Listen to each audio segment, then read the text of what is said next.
Annyeong Yorobun! Hello guys! I'm back for another challenge video. At kung naalala nyo, a few months ago, ginawa ko yung Samyang Korean Spicy Noodles Challenge. At dahil doon, discover ko na marami pala akong followers na fan din ng K-dramas and K-pop. Maraming nagsuggest na gumawa daw ako ng mas marami pang videos na related to anything Korean. Kaya naisip ko na gawin tong trying Korean snacks video. So, ang mangyayari, I'll try this really famous tsaka yung mga controversial na snacks from Korea. Tapos i-rate ko sila from 1 to 10. 1 kapag sobrang pangit ng lasa and 10 naman kapag super duper sarap. Let's start! Our first snack ay itong Cococal Corn. I think masarap to. I think magugustuhan ko to. Kasi mahilig ako sa mga junk foods na corn flavored. Yung mga sweet corn, yung Tommy. Yan. Ine-expect ko sobrang tamis na amoy corn, pero hindi siya amoy corn. Tamang pagkain daw nito ay ilalagay mo sa daliri mo, tsaka mo kakainin. So ito na siya guys, nag-effort pa talaga ako ilagay sa daliri ko, pero gawin talaga para mas masaya, diba? Kainin natin. Walang lasa. Siguro original flavor to. Original. Wala siya masyado lasa. Baka plain. Mas masarap pa rin Tommy. So, 6. Our second snack ay itong Choco Pie. Na-try ko nito dati pero hindi ko matandaan kung kailan, saan. Kalimutan ko na rin yung lasa niya kaya try natin ulit. So ganito siya, marshmallow siya na pinalaman sa tinapay tapos kinoat siya ng chocolate. Sarap! Ang sarap! 9. Our next snack is itong Shingdangdong Tteokbokki. Itong snack daw na to ay inspired sa actual Korean food na tteokbokki, spicy rice cake. So kumbaga sa Pilipinas, spicy puto na ginawang chichirya. Amazing! Buksan na natin. Ayaw niya mabuksa. Oh, pahaba pala siya. Tingnan mo, parang siyang hollow pero mabigat siya. Hindi siya spicy lang. Medyo matamis siya na sarap. Parang ulit-ulitin mo. Mas gusto ko to kaysa sa una-una. Sarap. 9. Siyempre, puro na tayo snack. Ngayon naman, drink naman tayo. So, this is Boyson Aloe Vera Drink. Hindi ko alam sasabihin ko, pero sabi nila, this is really good for your skin daw. Kaya siguro ang gaganda ng mga balat ng mga Korean. Nalalaklak na ako nito. Sarap. Woo! Matamis, tama-tama lang yung tamis niya and ang sarap ng mga beets na aloe vera beets. Gusto ko to. 10. Our next snack ay itong Spicy Cheetos. Pero hindi daw ito yung normal Cheetos kasi the Korean version is always better. So, malalaman natin yan. May pepper dito, so it's spicy at may nakalagay din dito na motor. So, hindi ko alam kung kompetisyon ba ito or meron akong toy, mapapanalunan akong motor. So, hindi ko alam. Buksan na natin.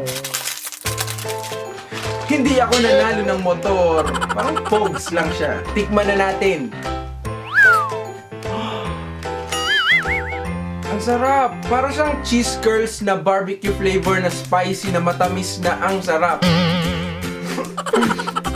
Gusto ko 10 pero mas masarap pa siya sa 10 eh. 11. Ang sarap. Woo! Okay, drink ulit tayo. So our next drink is itong Chisung Cider. So sikat na sikat daw to sa Korea at nilaunch to 1950 pa. Hindi pa ako pinapanganak. Ikaw, baka hindi ka pa rin pinapanganak ay iniinom na nila to. Ang flavor daw nito ay lemon and lime. So I'm expecting Sprite. Try na natin.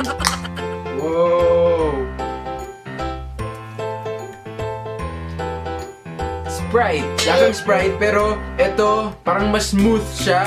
So, I'll give it an 8. Our next one ay itong Kancho Choco Biscuit. So, it's just a biscuit na parang may chocolate feeling siya sa loob. Naalala ko yung kinakain ko nung bata ako na parang Hello Panda. Meron nun sa Philippines pero I think it's Japanese made. I'm expecting na ganun din yung lasa niya pero tingnan natin kung alin yung mas masarap. Ganon din yung amoy niya. Baka pareho lang sila. Meron din siyang mga smiley na katulad nung sa Hello Panda. And sarap. Parang sumasabog yung chocolate. Ganon sumasabog. Sarap. Okay, a 9 na din, 9. Ito namang next ay parang dessert siya, red bean jelly, kasi daw yung mga Korean, mahilig daw yan sa mga red beans, kaya yung mga dessert nila, madalas may mga red beans. Yun nga lang, di ako kumakain ng red bean. Pero para sa inyo, sige, try ko na, try natin. So, para siyang chocolate, pero ayokong umasa. Kasi alam ko na hindi siya chocolate. Ayan na, nabuksan na siya. Oh my God, para siyang gulaman. Pina-expect ko chocolate, pero alam ko hindi chocolate. So,